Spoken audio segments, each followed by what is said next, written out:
আসসালামু আলাইকুম। অনেক দিন পর আসলাম মাঠে দেখতে। জমি পিছনে দেখতে পাচ্ছেন, এটা তিলের জমি। অর্ধেক 50 শতক জমি, অর্ধেকে তিল বোনা এবং অর্ধেকে পাট বোনা। অনেক দিন ধরে বৃষ্টি হচ্ছে, বৃষ্টির কারণে নষ্ট হয়ে গেল কিনা, পানি বেঁধে মরে গেল কিনা, আর পাটের নিচে পানি বেঁধে আছে কিনা, তাই দেখার জন্য আসলাম মাঠে। তেল আল্লাহ দিলে দেখা যাচ্ছে ভালো, কিন্তু যদি পানি বেঁধে বা নরমের কারণে অনেক সময় মরে যায় তিলগুলো।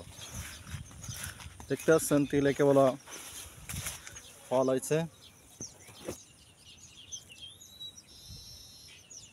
তেলগুলো কিন্তু কেবল ফল হয়েছে এবং ফুল আছে প্রচুর পরিমাণে।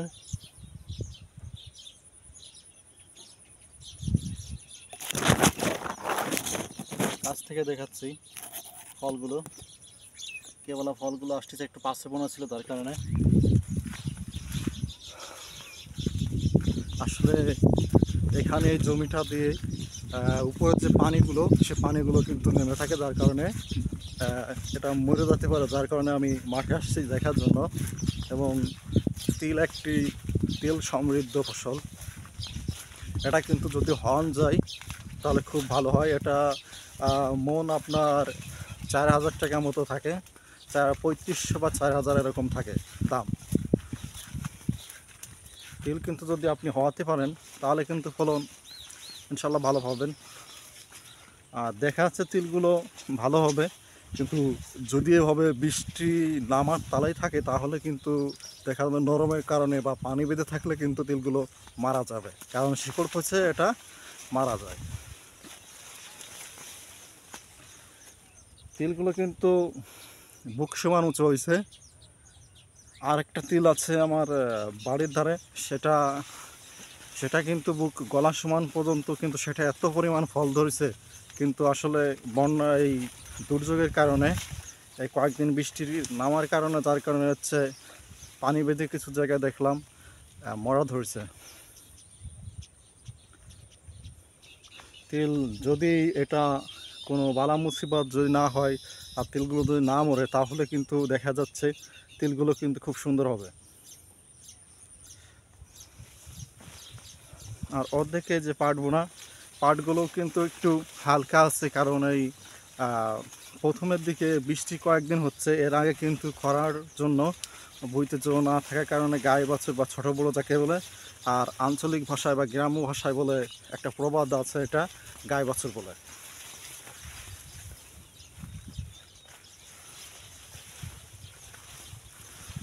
এটার কারণে কিন্তু সেগুলো মরে গেছে, আর যেগুলো বড়ো ছাম দেখে রাখা হয়েছে।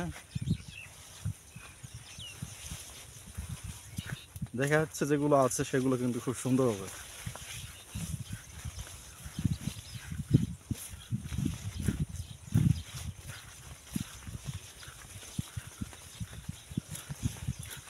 পাটের জমিতে যদি পানি না বেঁধে থাকে তাহলে কিন্তু সমস্যা না, যদি পানি বেঁধে থাকে তাহলে সমস্যা, শিকড় হয়ে যায় এবং মাটির জৈব শক্তি নষ্ট হয়ে যায়।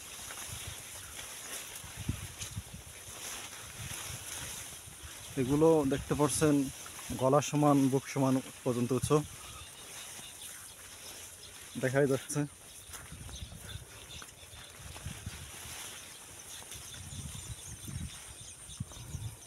একটা জমিতে একটু নালি কেটে দিয়ে যায়, যেন বৃষ্টি যদি প্রচুর পরিমাণে হয় তাহলে পানিগুলো যেন নেমে যায়।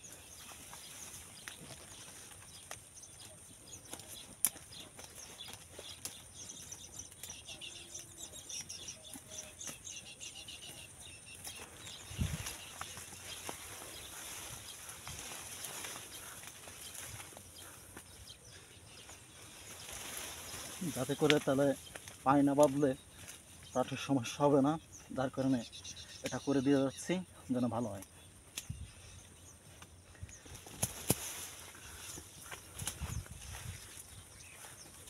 আসলে পাট যদি কয়েকদিন বৃষ্টি হয়েছে, এখন মাটিতে জল আছে, ভিজে আছে।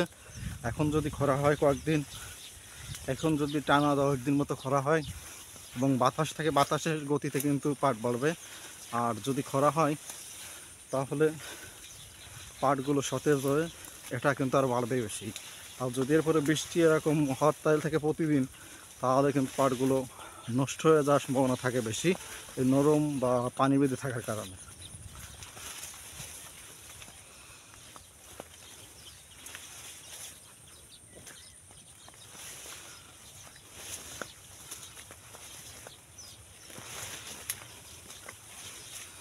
আর যদি এইভাবে 10 দিন পর পর বা 1 সপ্তাহ পর পর যদি বৃষ্টি নামে, তাহলে কিন্তু পাট খুব সুন্দর হবে।